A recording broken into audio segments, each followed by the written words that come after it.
म्हणजे तो निर्दोष ठरतो, पण त्याचं आयुष्य, त्याचा पैसा, त्याचं शिक्षण, त्याचं तारुण्य ते निर्दोष ठरत नाही. त्यामुळे हा फक्त एक खटला नाही तर संपूर्ण आयुष्याचा प्रश्न आहे. आणि यापैकी सुमारे 70% जास्त खटले हे खालच्या न्यायालयांमध्ये अडकलेले आहेत. त्यापैकी काही खटले 10, 15 ते अगदी 20 वर्षांपर्यंत सुद्धा चालतात. आणि या सगळ्या कालावधीमध्ये काय होतं? पुरावे जुने होतात, साक्षीदार थकतात आणि न्याय हळूहळू दुर्बल होत जातो.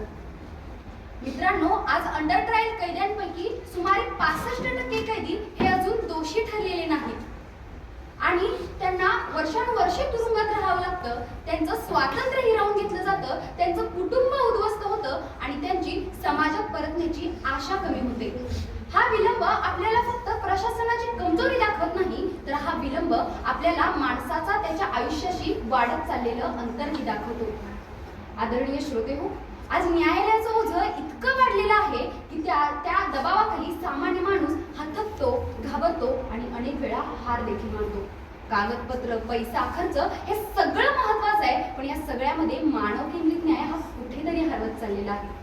आपण म्हणतो की कायदा हा सर्वांसाठी समान आहे, पण प्रत्यक्षात चित्र मात्र वेगळंच आहे. तुमचं सामाजिक स्थान, तुमची प्रतिष्ठा, तुमचा खर्च हे सगळे घटक तुमची न्याय मिळवण्याची गती ठरवतात. म्हणजे श्रीमंतांसाठी न्याय म्हणजे फक्त एक प्रक्रिया, पण गरीब व्यक्तीसाठी तोच न्याय एक संघर्ष बनतो. मित्रांनो, ग्रामीण भागातील आजही काही क्षेत्रांमध्ये लोकांना न्यायालयांपर्यंत पोहोचणं हे सुद्धा एक मोठं आव्हान आहे. पैसा, खर्च, भाषा हे सगळे घटक त्यांच्या मार्गामध्ये अडथळे बनतात. मित्रांनो, आजचा समाज वेगवान आहे. माहिती काही क्षणात मिळते, निर्णय काही सेकंदात होतात, पण भारताची न्याय व्यवस्था आजही जुन्याच काळात चालू आहे. म्हणजे जेव्हा सामाजिक बुद्धिमत्ता ही यंत्रा इतकी जलद आहे, तेव्हा न्याय व्यवस्था ही माणसा इतकी तरी जलद नसावी का? हा प्रश्न फक्त तंत्रज्ञानाचा नाही, हा प्रश्न अनुकूलतेचा आहे. आपण निर्भया प्रकरणात हे सगळं पाहिलं. म्हणजे दोषी ठरले, शिक्षा ठरली, पण न्याय मिळायला 7 वर्षे लागली. म्हणजे न्याय नाकारले गेला नाही, पण तो वेळेवरही मिळाला नाही, म्हणून तो अपेक्षित परिणाम घडवू शकला नाही. असाच काही अनुभव आपल्याला अंडर ट्रायल कैद्यांमध्ये पाहायला मिळतो. म्हणजे न्याय मिळतो, पण तो इतका उशिरा मिळतो की त्याचा अर्थच बदलला जातो. त्यामुळे न्याय म्हणजे फक्त एक निकाल नाही, तर न्याय म्हणजे वेळेवर मिळालेली संवेदना. मग उपाय काय? आपल्याला हवे आहेत वेळेवर निर्णय, सोप्या आणि पारदर्शक प्रक्रिया आणि माणसाला केंद्रस्थानी ठेवणारी व्यवस्था. ग्रामीण आणि गरीब भागातील व्यक्तींसाठी विशेष सुविधा, त्यांच्या भाषिक मार्गदर्शन आणि योग्य मार्गदर्शन हे अत्यंत महत्त्वाचं आहे. कारण न्याय हा फक्त कायद्याच्या पुस्तकात नसतो, तर न्याय हा सर्वसामान्य माणसाच्या आयुष्यातही असतो. इथं मला एक ओळ आठवतीये की तारीख पे तारीख मिलती गई और इंसाफ इंतजार करता रहा. ही ओळ आपल्याला आठवण करून देते की विलंबित न्याय हा किती खोल आणि वेदनादायी असतो. इथं मला मराठी साहित्याची आठवण होते. म्हणजे पु ल देशपांडे अगदी न्यायावर कविता लिहित नाही, पण त्यांच्या लेखनातून एक विचार सतत पुढे येत राहतो की माणूस जर केंद्रात नसेल तर कुठलीही व्यवस्था ही अपुरीच असते. म्हणून त्यांच्या विचारांच्या भावार्थात मला 2 ओळी मांडाव्याशा वाटतात की कायदे मोठे असतात, पण जर माणूस हरवला तर न्यायाचं वजन हे फक्त कागदांवरच होतं. म्हणूनच हसत हसत का होईना, पण प्रश्न विचारणं हीच खरी लोकशाही आहे. इथंच मला संत तुकाराम महाराजांच्या ओळी आठवतात, जिथे संत तुकाराम महाराज म्हणतात की न्याय नाही जिथे तिथे देवही थांबत नाही.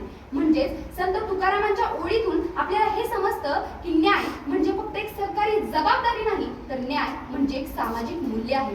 त्यामुळे जर आपण प्रश्न विचारणं सोडून दिलं तर व्यवस्था ही संवेदन शून्य होते. ही फक्त व्यवस्था नाही, हा आपला दैनंदिन आयुष्यातला अनुभव आहे. एक सामान्य नागरिक सकाळी लवकर उठतो, कामावर जातो आणि संध्याकाळी घरी परततो, पण त्याच्या मनातल्या कुठल्या तरी कोपऱ्यात एक प्रश्न सतत असतो, एक भीती सतत असते की उद्या जर माझ्यावर अन्याय झाला तर मला न्याय मिळेल का? ही भीती त्या गुन्हेगारांची नसते, ही भीती असते त्या प्रामाणिक माणसाची, ज्याच्याकडे वेळ आहे पण वर्षानुवर्ष कोर्टात घालवायला आयुष्य नाही. मित्रांनो, न्याय व्यवस्था म्हणजे फक्त एक इमारत नाही, तर न्याय व्यवस्था म्हणजे सामान्य लोकांच्या आशेचं प्रतीक आहे. पण जर आशेलाच उशीर लागला तर लोकशाहीची मुळं सुद्धा हलू लागतात. आज सामान्य नागरिक कायद्याकडे शेवटचा पर्याय म्हणून बघतो, पण तोच शेवटचा पर्याय सगळ्यात आधी सोपा असायला नको का? आपण म्हणतो की कायदा आपलं काम करेल, पण त्या कायद्यालाही माणसं लागतात, संवेदना लागते आणि मर्यादेची जाणीव लागते. आज एखाद्या प्रकरणाला 10 वर्ष लागतात, पण त्या 10 वर्षात झालेल्या वेदनांची भरपाई कोण देणार? न्याय म्हणजे फक्त एक निकाल नाही, तर न्याय म्हणजे एक विश्वास. आणि जर तो विश्वास आपल्याला टिकवायचा असेल तर आधी न्याय व्यवस्था योग्य पद्धतीने व्हायला हवी, योग्य अनुभवाने व्हायला हवी आणि सामान्य माणसाला आपलीशी वाटायला हवी. त्यामुळे आजचा हा प्रश्न फक्त कायद्याचा नाही, तर आपल्या एकत्रित भवितव्याचा आहे. जर आपण आज विचार केला नाही तर उद्या प्रश्न आणखीनच कठीण होऊन जातील. त्यामुळे आपण प्रश्न विचारत राहणं हे जागरूक नागरिकाचं कर्तव्य आहे. कारण जिथं प्रश्न जिवंत असतात तिथंच व्यवस्था जिवंत असते, तिथंच न्यायही सुद्धा जिवंत असतो. आजही भारतीय न्यायव्यवस्थेच्या शेवटी पूर्णविराम लागलेला नाही. कारण जिथे प्रश्न विचारले जातात तिथं लोकशाही जिवंत असते. आणि जर आपण आज प्रश्न विचारले तर आजचा प्रश्न नक्कीच उद्याचं उत्तर बनेल. मला इथे 2 ओळी जोडाव्याशा वाटतात. की न्याय मंदिर उंच आहे, न्याय मंदिर उंच आहे, पण पायऱ्या फार लांब आहेत. पोहोचताना आयुष्य संपतं, हेच तर आजचं दुःख आहे. वर्तमानाकडे पाहिलं तर काही बदल दिसतात. ई कोर्टची सुरुवात झाली आहे. ऑनलाईन सुनावणी आणि लाईव्ह स्ट्रीमिंगमुळे पारदर्शकता वाढली आहे. जलद न्यायालयांमुळे काही प्रकरणांमध्ये निर्णय हे लवकर वर येत आहेत. हे सगळं सकारात्मक आहे, पण हे सगळं पुरेच आहे का?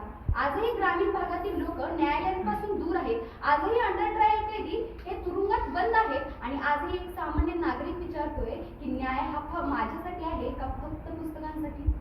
आज अलीकडेच आपण पाहिलं तर महिला अत्याचार प्रकरणांमध्ये फास्ट ट्रॅक कोर्टची गरज, सायबर गुन्ह्यांमध्ये कायद्याच्या मर्यादा आणि मोठ्या आर्थिक प्रकरणांमध्ये सामान्य माणसाचा ढासळणारा विश्वास. यावरून आपल्याला एकच गोष्ट कळते की न्याय फक्त आधुनिक असून चालत नाही, तर ते संवेदनशील आणि मानव केंद्रितही लागतं. शेवटी मी इतकंच म्हणेन की प्रश्न विचारले तरच उत्तर जन्माला येतं, आणि गप्प बसलो तर अन्यायाचं राज्य मजबूत होतं. म्हणून मगाशी म्हटल्याप्रमाणे की अजून न्यायव्यवस्थेच्या शेवटी पूर्णविराम लागलेला नाही, पण तो जो प्रश्न विचारणारा समाज कधीच हरत नाही. त्यामुळे तुमच्या आणि आमच्या प्रयत्नांनी आजचं हे प्रश्नचिन्ह नक्कीच उद्याचं उद्गार चिन्ह बनेल, इतकाच आशावाद व्यक्त करते. मनःपूर्वक धन्यवाद.